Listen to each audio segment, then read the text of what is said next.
Hi, பொங்கலுக்காக shopping பண்ணலாம் அப்படின்ட்டு பேண்டலோன்ஸ் வரைக்கும் போயிருந்தோம். எப்படி இருக்குது கலெக்ஷன்ஸ் எல்லாம் பார்க்கலாம் அப்படின்ட்டு உள்ளே போய் பார்த்தோம். அவ்வளோ கலெக்ஷன்ஸ் வச்சுருக்காங்க.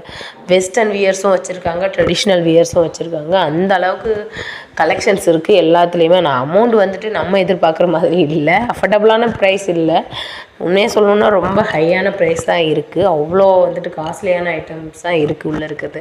அப்புறம் இந்த ட்ரெஸ்ஸிங்ஸில் மட்டும் இல்லை, டைட்டன் வாட்ச் வச்சுருக்காங்க.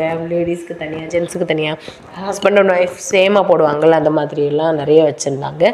கிஃப்ட் பண்ணணுன்னா அவ்வளோ ஐட்டம்ஸ் இருக்குது உள்ள. கூலர்ஸ் எல்லாம் அவ்வளோ அமௌண்ட்டில் இருந்துச்சு. 1000, 1000, 2000 அந்த மாதிரியெல்லாம் அமௌண்ட்டில் இருக்குது. கூலர்ஸோட ப்ரைஸே அவ்வளோ இருக்குது. அப்புறம் இயரிங்ஸ் பார்த்திங்கன்னா, இயரிங்ஸ் எல்லாம் இவ்வளோ அமௌண்ட்டில் இருக்குமா அப்படிங்கிறது எனக்கே டவுட்டாக இருந்துச்சு. ஒவ்வொரு இயரிங்ஸும் வந்துட்டு 600, 700 அப்படிங்கிற மாதிரி அமௌண்ட்டில் இருந்துச்சு. நம்ம இப்போ பார்க்குற குர்தீஸ் எல்லாமே 1000க்கு மேலே தான் இருக்குது. அதுக்கு குறைஞ்சி எதுவுமே கிடையாது. ஆனால் நல்லா இருந்துச்சு ரொம்ப.